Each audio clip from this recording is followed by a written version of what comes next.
안녕하세요. 오늘은 로마서 2장 2절에서 16절 말씀, 하나님의 심판 원칙 두 번째 시간입니다. 하나님의 심판 원칙을 살펴보고 있습니다. 유대인들은 율법을 받았습니다. 이방인은 양심의 율법을 받았습니다. 그러니까 율법의 기준 안에서 심판을 받게 됩니다. 이 법의 본질이 무엇일까요? 예수님은 사랑이라고 요약했습니다. 하나님을 사랑하는 것과 내 이웃을 내 몸과 같이 사랑하는 것이라고 했습니다. 사랑하는 태도가 어떻게 나타날까요? 로마서 2장 7절에 보면은 구속받은 자의 법 앞에서의 태도를 우리에게 보여주고 있습니다. 참고 선을 행하여 영광과 존귀와 썩지 아니함을 구하는 자에게는 영생으로 하시고. 선을 행합니다. 어떻게 선을 행합니까? 에베소서 5장 10절에 보면은 주를 기쁘시게 할 것이 무엇인가를 시험하여 보라 했습니다. 선을 행한다는 것은 하나님을 기쁘시게 하는 행위라 하는 것이죠.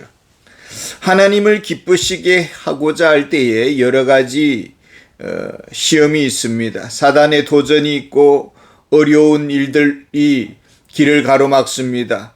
그럼에도 불구하고 참고 묵묵히 감당합니다. 또한 하나님의 영광을 구합니다. 하나님의 영광이 나타나길 원하고 하나님이 이 일들을 행하시기를 구하는 것입니다. 그리고 이 일을 행함에 있어서 존귀하게 되기를 원하는 것입니다. 명품 작품으로 하나님께 영광 돌리기를 원하는 것입니다. 하나님의 일에 고통이 따릅니다. 쉬운 일은 없습니다. 포기하고 싶습니다. 그러나 견딥니다. 하나님의 도우심을 구하면서 명품 작품을 만들어 드립니다. 이것이 하나님을 사랑하는 자의 삶의 태도입니다. 또한 하나님의 심판의 기준은 예수님의 말씀입니다. 요한복음 12장 48절에 나를 저버리고 내 말을 받지 아니하는 자를 심판할 리가 있으니 곧 내가 한 그 말이 마지막 날에 그를 심판하리라. 예수님이 하신 말씀이 무엇입니까? 디모데후서 3장 16절에 보면은 모든 성경은 하나님의 감동으로 된 것으로 교훈과 책망과 바르게 함과 의로 교육하기에 유익하다고 했습니다. 성경 말씀이 곧 하나님의 말씀이요 예수님의 말씀입니다. 이 말이라는 것은 이 주체자의 생각과 느낌을 표현하고 전달하는 데 쓰여지는 음성 기호입니다. 그러니까 예수님의 생각이 언어로 표현되어 전달되는 것이 결국은 성경인 것이죠. 이 성경 말씀을 통해서 주시는 이 말씀이 곧 하나님의 말씀입니다. 내게 친히 들려주시는 예수님의 음성입니다. 이제 이 성경 말씀대로 율법대로 예수님의 말씀대로 심판을 받을 것입니다. 우리가 어느 정도로 이 말씀을 실천해야 심판을 받지 않을 수 있겠습니까? 갈라디아서 3장 10절에 보면은 무릇 율법 행위에 속한 자들은 저주 아래 있나니 기록된 바 누구든지 율법책에 기록된 대로 모든 일을 항상 행하지 아니하는 자는 저주 아래 있는 자라 하였음이라. 모든 말씀을 항상 지켜야 한다라는 것입니다. 그러니까 그렇게 하려면 우리의 마음이 예수님의 마음과 같아야 된다라는 것을 보여주는 것이죠. 빌립보서 2장 5절에 보면은 너희 안에 이 마음을 품으라 곧 그리스도 예수의 마음이니. 예수님과 같은 마음을 품고 같은 뜻을 가져야 되고 같은 말을 할 수 있어야 되는 것입니다. 이것이 실천의 기본 조건입니다. 그렇다면 심판의 원칙은 무엇입니까? 첫 번째로는 행위에 따른 심판입니다.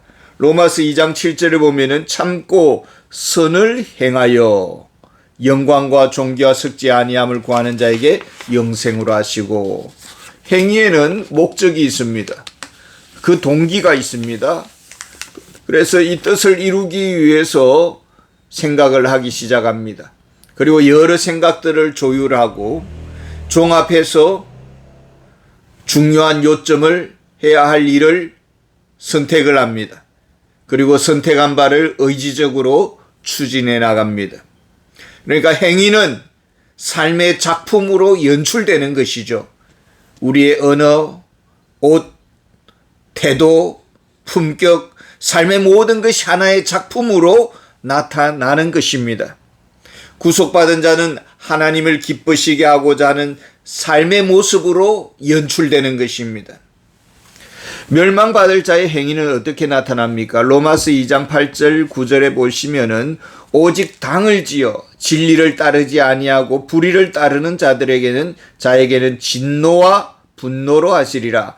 악을 행하는 각 사람의 영에는 환난과 공고가 있으리니 먼저는 유대인에게요 그리고 헬라인에게며. 악한 자는 진리를 따르지 아니한다고 했습니다. 진리는 예수 그리스도십니다. 예수 그리스도의 마음과 뜻과 말씀을 저버렸습니다. 하나님을 사랑하는 삶의 목적이 있고 내 이웃을 내 몸과 같이 사랑하는 삶의 목적이 있습니다. 근데 악한 자는 하나님도 이웃도 보이지 않습니다. 오직 자기 중심적입니다. 하나님의 영광을 구하지 아니하고 자기 영광을 구합니다. 출발부터가 꼬였습니다. 또한 심판의 원칙 중에 두 번째는 공정성의 문제입니다. 로마서 2장 11절에는 이는 하나님께서 외모로 사람을 취하지 아니하심이라. 어느 나라 사람이냐, 가문이 어떠냐, 기독교 집안이냐, 명문 가문이냐, 배웠느냐, 이런 것으로 평가하지 않는다라는 것입니다. 그러나 중요한 기준에 하나가 있습니다. 누가복음 12장 48절에 무릇 많이 받은 자에게는 많이 요구할 것이요 많이 맡은 자에게는 많이 달라 할 것이니라. 유대인들은 하나님의 말씀을 맡았습니다. 하나님께 예배드리고 거룩한 문화가 주어졌습니다. 하나님께 많은 받은 바 축복이 있습니다. 그래서 유대인들에게는 많은 것을 요구하겠다. 더 엄격한 심판의 잣대를 대겠다. 이것이 하나님의 공정성입니다. 또한 심판의 원칙 중에 하나가 동기입니다. 로마서 2장 16절에 보면 곧 나의 복음에 이른 바와 같이 하나님이 예수 그리스도로 말미암아 사람들의 은밀한 것을 심판하시는 그날이라.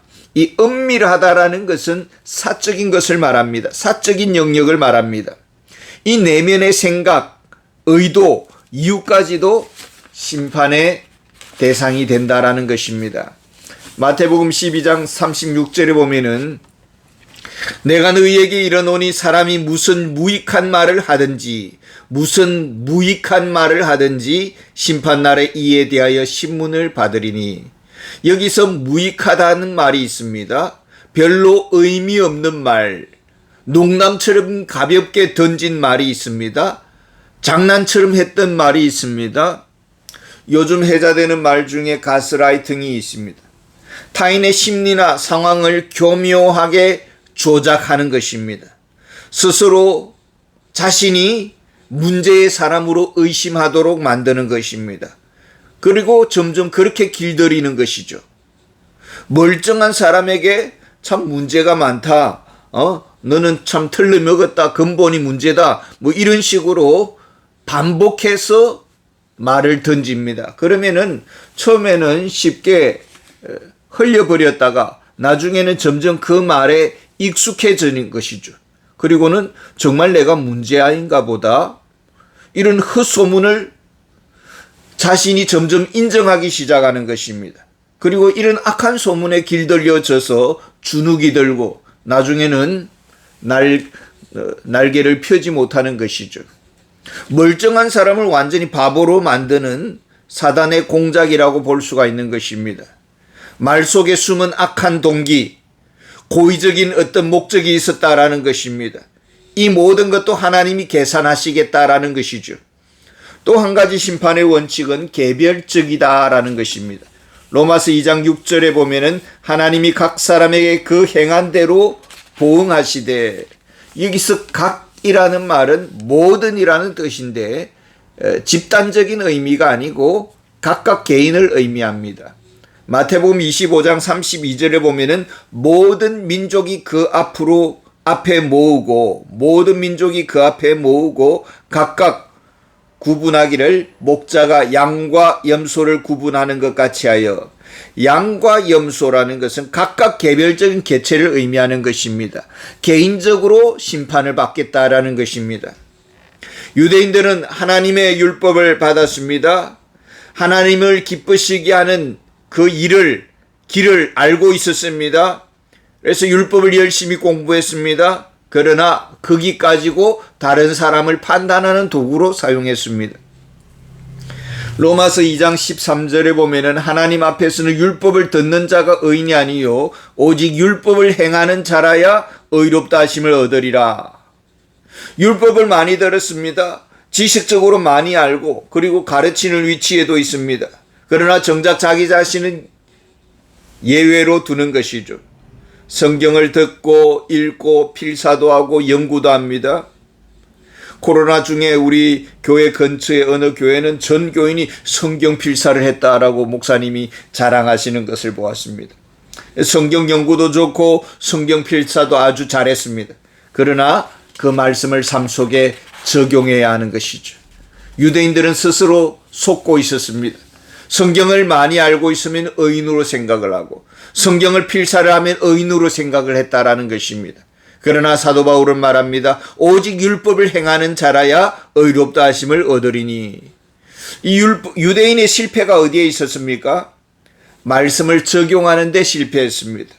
하나님을 기쁘시게 하는 것이 무엇인가를 연구를 했고 또 그 말씀을 통해서 우리 자신이 회개해야 한다라는 것입니다.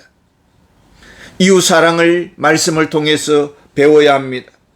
그리고 하나님께 그 사랑을 구체적으로 하기 위해서 무엇인가를 어떻게 구할까요? 라는 것까지도 우리가 삶 속에 적용해야 될 것 같습니다. 말씀을 묵상하기를 원합니다. 그러나 성령님께 이 말씀을 깊이 깨닫도록 우리가 구해야 합니다. 그래서 말씀과 기도가 우리의 생활 속에서 역사하도록 해야 되는 것입니다. 하나님을 기쁘시게 하기 위해서 여러 가지 견디는 일이 있고 또 묵묵히 사명을 잘 감당해야 됩니다. 그래서 하나님을 기쁘시게 하고 하나님께 영광 돌려드리는 그런 정말 하나님의 말씀에 합한 그런 삶이 되기를 원합니다. 감사합니다.